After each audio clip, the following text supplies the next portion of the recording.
আমি পদ্মজা। অষ্টম পর্বে সবাইকে স্বাগতম। আলো ফোটার পূর্বে নিদ্রা ত্যাগ করে চার মা মেয়ের একসাথে নামাজ পড়ল। এরপর বারান্দায় শীতল পাটি বিছিয়ে তিন বোন পড়তে বসল।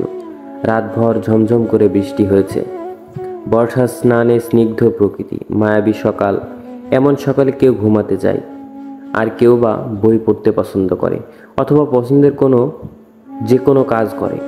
পূর্ণার ঘুমাতে ইচ্ছে করছে, পড়া একদমই সহ্য হচ্ছে না। পড়া থেকে উঠেই সে মনোবাসনা পূর্ণ করতে বিছানায় গা এলিয়ে দিল। সাথে সাথে ঘুম হারালো। পদ্মজা অনেক ডাকলো, উঠল না। এদিকে স্কুলে যাওয়ার সময় হয়েছে। হেমলতা বাইরে থেকে উকি দিয়ে প্রশ্ন করলেন, পূর্ণা ঘুমে? জি আম্মা। সে জানে না স্কুল আছে, তবুও কোন আক্কেলে ঘুমালো? মায়ের কঠিন স্বরে পদ্মজা ভয় পেল। পূর্ণা নির্ঘাত মার খাবে আজ।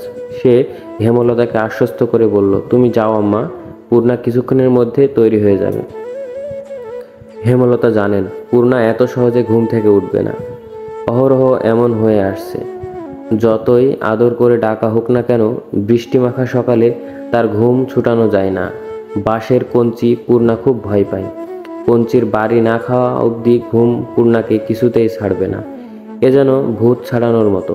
হেমলতা বাঁশের কঞ্চি আনতে যান, এদিকে পদ্মজা ডেকেই যাচ্ছে, পূর্ণা ওঠ, মাটা খাওয়ার আগে ওঠ, এই পূর্ণা, পূর্ণা রে, পূর্ণা ওঠ। পূর্ণা পিটপিট করে চোখ খুলে আবার ঘুমিয়ে যাচ্ছে। প্রেমা এই ব্যাপারটা খুব উপভোগ করছে। একটা মানুষ এত ডাকাডাকিতেও কি করে না জেগে থাকতে পারে। সে নিষ্কম্প স্থির চোখে তাকিয়ে আছে বড় দুই বোনের দিকে। হেমলতা হাতের বাঁশের কঞ্চি নিয়ে ঘরে ঢুকেন। তা দেখে পদ্মজা পূর্ণাকে জোরে চিমটি দিল। পূর্ণা মুখে বিরক্তিকর আওয়াজ তুলে আবার ঘুমে তলিয়ে গেল। তুই সর্বদ্য, ও মারের যোগ্য, পিটিয়ে ওর ঘুম ছুটাতে হবে। পদ্মজা মায়ের উপর কিছু বলার সাহস পেল না, দূরে গিয়ে দাঁড়ালো। হেমলতা পূর্ণার পায়ের গোড়ালিতে বাড়ি দেন। প্যাঁচ করে আওয়াজ হয়। পদ্মজা ভয়ে চোখ বুজে ফেলল। পা ছিঁড়ে গেছে বোধহয়। ঘুমন্ত পূর্ণার মস্তিষ্ক জানান দেয় আম্মা এসেছেন এবং তিনি আঘাত করেছেন। সে চোখ খোলার আগে দ্রুত উঠে বসল। চোখ খুলতে খুলতে যদি দেরি হয়ে যায়। এরপর চোখ খুলল। বোকাশোকা মুখ করে মায়ের দিকে তাকালো পরিস্থিতি বুঝতে। পদ্মজা ঠোঁট টিপে হাসছে, প্রেমা জোরে হাসছে। হেমলতা তীক্ষ্ণ চোখে তাকাতেই হাসি থামিয়ে দিল। পূর্ণা ভীতু কণ্ঠে বলল, আর হবে না আম্মা। সে তো প্রতিদিনই বলিস। এমন সময় ঘন ঘন মেঘে আকাশ ছেয়ে গেছে। পূর্ণা প্রেমা মনে মনে খুশি হলো। আজ আর স্কুলে যেতে হবে না। বাড়ি থেকে 2 ক্রোশ দূরে স্কুল, আম্মা নিশ্চয় যেতে না করবেন। পূর্ণা খুশি লুকিয়ে প্রশ্ন করলেন, আম্মা মেঘ আসবে মনে হয়, যাব স্কুলে? মেঘ কি করলো তোকে, যাবি স্কুলে? হেমলতা চলে যেতেই পূর্ণা ভুরু কুঞ্চন করল, থম মেরে বসে রইল। পদ্মজা তাড়া দিল, বসে আছিস কেন, জলদি কর, নয়তো আবার পিটানি খাবি। পূর্ণা বিরক্তি নিয়ে তৈরি হলো। 3 বোন স্কুলের দিকে রওনা দিল। বর্ষাকাল চলছে। রাতে বিরতিহীনভাবে বৃষ্টি হয়েছে। রাস্তায় প্রচুর কাদা জমেছে। পথ চলা কষ্টকর। 3 বোন হাতে জুতা নিয়ে পা টিপে হাঁটছে। পিছলে পড়ে বই খাতা নষ্ট করার ভয় কাজ করছে মনে। অর্ধেক পথ যেতে না যেতেই আকাশ ভেঙে বৃষ্টি নামলো। পদ্মজা পথের পাশ থেকে কচু পাতা ছিঁড়ে নিল 3টা। 3 বোন কচু পাতা মাথায় আড়াল করলো, কিন্তু দেহ ও বই খাতা আড়াল করা গেল না। ভিজে একাকার হয়ে যাচ্ছে। পূর্ণা বিরক্তি প্রকাশ করলো, ধ্যাৎ, ভিজে স্কুলে গিয়ে লাভ কি আপা? দেখ পায়জামা হাঁটু অবধি কাদায়, আর বৃষ্টি পানি দিয়ে কি হয়েছে? পদ্মজা চিন্তিত ভঙ্গিতে বলল, বুঝতে পারছি না কি করব, স্কুলে যাব নাকি বাড়ি ফিরব? আপা বাড়ি যাই, বলল প্রেমা। পদ্মজা ভাবলো, এরপর 2 বোনকে বলল, ভিজে তো কতবারই গেলাম, আজও যাই, সমস্যা কি? অজ্ঞতায় স্কুলে যেতেই হলো। স্কুল ছুটির আগে বৃষ্টি পুরোপুরি থামেনি। তখন গুড়ি গুড়ি বৃষ্টি পড়ছিল। বৃষ্টিতে ভিজে ভিজেই বাড়ি ফেরার পথ ধরল 2 বোন। প্রেমার 1 ঘন্টা আগে ছুটি হয়েছে। পদ্মজা নিচু কণ্ঠে জিজ্ঞাসা করলো, আব্বা আসছিল স্কুলে? আসছিল, প্রেমারে নিয়ে গেছে, তোর সাথেও তো দেখা করলো। পদ্মজার গলাটা করুণ শোনালো। পূর্ণার মন খারাপ হয়। আব্বা কেন তার এত ভালো আপাকে ভালোবাসেন না। পূর্ণা পড়ে যাবি, সাবধানে হাঁট। পদ্মজা সাবধান বাণী দিতে দিতে পূর্ণা ধপাস করে কাদা মাটিতে পড়ল। পদ্মজা আঁতকে উঠল। পূর্ণার পা নিমিষে ব্যথায় টনটন করে ওঠে। পদ্মজা পূর্ণাকে তোলার চেষ্টা করে। পদ্মজাকে আঁকড়ে ধরেও উঠতে পারছে না পূর্ণা। কাঁদো কাঁদো হয়ে পদ্মজাকে বলল, আপা, পা ভেঙে গেল মনে হয়, কি ব্যথা করছে। মুচকেছে বোধহয়, ঠিক হয়ে যাবে, উঠার চেষ্টা কর, আমার গলা ধরে চেষ্টা কর। গ্রামের পথ, গুড়ি গুড়ি বৃষ্টি, পথে কেউ নেই। গৃহস্থরা ভাত ঘুম দিয়েছে। সামনে বিলে থই থই জল, আর পাশে ক্ষেত, ডানে বামে কাদামাটির পথ, পিছনে ঝোপঝাড়। পদ্মজা সাহায্য করার মতো আশেপাশে কাউকে দেখতে পেল না। পূর্ণা পা সোজা করার শক্তি পাচ্ছে না। পায়ে প্রচণ্ড ব্যথা, ঠোঁট কামড়ে কাঁদছে সে। পদ্মজা না পারছে পূর্ণাকে তুলতে, আর না পারছে পূর্ণার কান্না সহ্য করতে। সে মনে মনে আল্লাহর কাছে প্রার্থনা করছে। পদ্মজার উৎসাহে পূর্ণা মনকে শক্ত করে পায়ের পাতা মাটিতে ফেলল। সাথে সাথে শরীর ব্যথায় বিজলি চমকালো। আপারে, পারছি না, আমার পা শেষ, মরে যাব আমি। এসব বলিস না, পায়ের ব্যথায় কেউ মরে না। এসব বলিস না, পায়ের ব্যথায় কেউ মরে না। আহত পা ফুলে 2 ইঞ্চি উঁচু হয়ে গেছে। তা দেখে আতঙ্কে পদ্মজার চোখ মুখ নীল হয়ে গেল।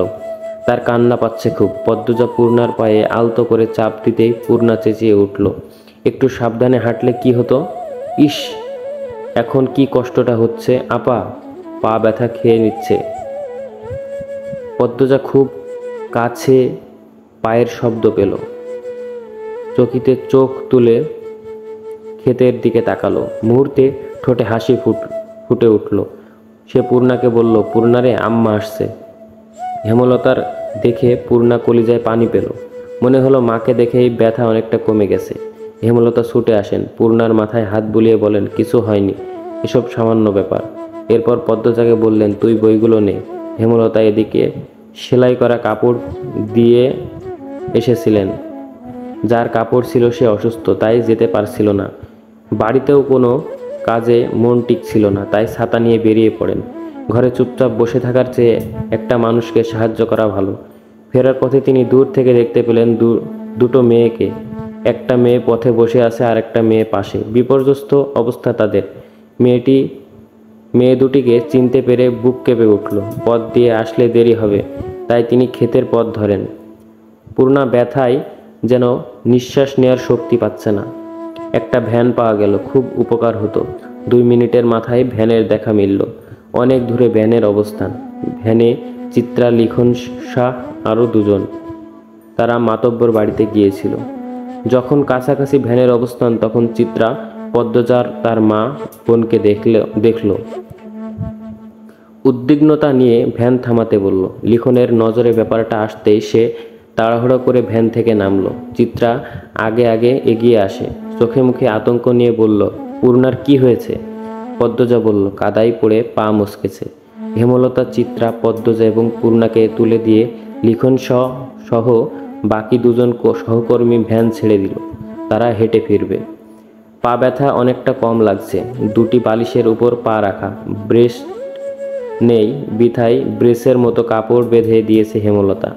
যা ব্যথা পেয়েছে কয়দিন বোধহয় স্বাভাবিক হাঁটতে পারবে না। হেমলতা মুখে তুলে খাইয়ে দিলেন। এরপর বললেন, এবার খুশি? স্কুলে যেতে হবে না, কাজ করতে হবে না, সকালে উঠে পড়তে বসতে হবে না। পূর্ণা রাজ্যের দুঃখ নিয়ে বলল, সবই ঠিক আছে, কিন্তু এখন আমি টিভি দেখতে যাব কি করে? কোনো সাড়া না পেয়ে পূর্ণা বুঝতে পারল সে মুখ ফসকে ভুল জায়গায় ভুল কথা বলে ফেলেছে। সে বিব্রত হয়ে উঠল, ঢোক গিলল। এরপর কাচুমাচু হয়ে মিইয়ে যাওয়া গলায় বলল, মোটেও খুশি হয়নি। বিকেলে মগা এসে জানালো, মুন্নার বাপ খুন হয়েছে। কথাটি শোনার সাথে সাথে উপস্থিত সকলের মাথায় যেন বজ্রপাত পড়ল। পঙ্গু ভিক্ষুক অসহায় মানুষটাকে কে মারল? এমন মানুষের শত্রু থাকে? এমনই শত্রু যে একদম মেরে ফেলল?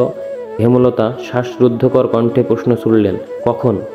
মগা বলল, দুপুরের কথা। দুপুর 2টো কি 3টায় গ্রামবাসী জানতে পারে এই ঘটনা। আস্তে আস্তে সব গ্রামে খবর যাচ্ছে। লাশ নোয়াপাড়ার ধান খেতে পাওয়া গেছে।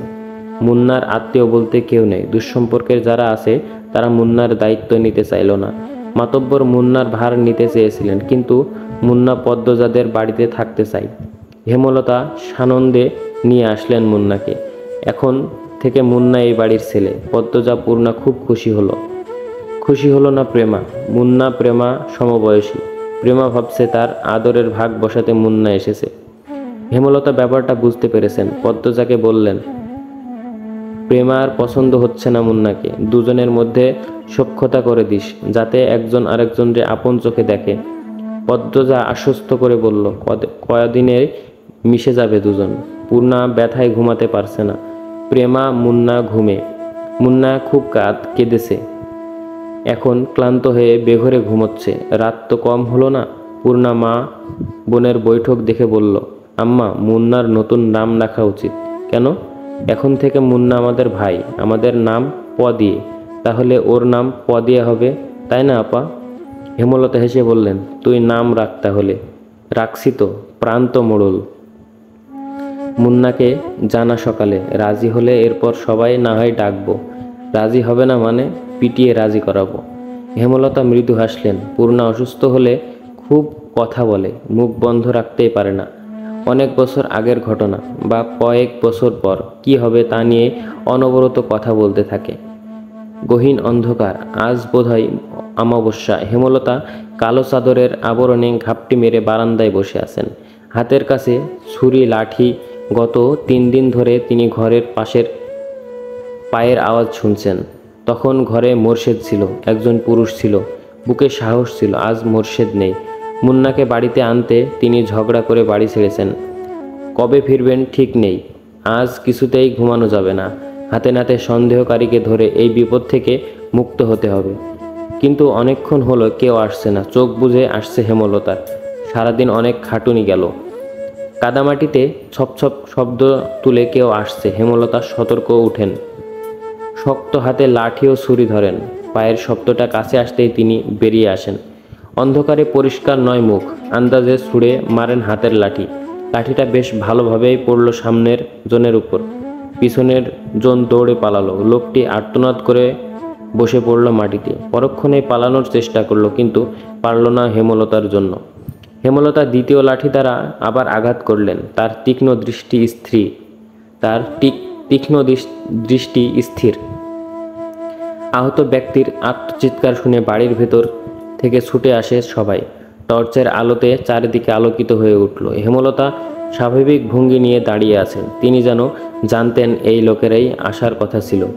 শুটিং দলকে তিনি আজই বের করবেন, তবেই শান্তি।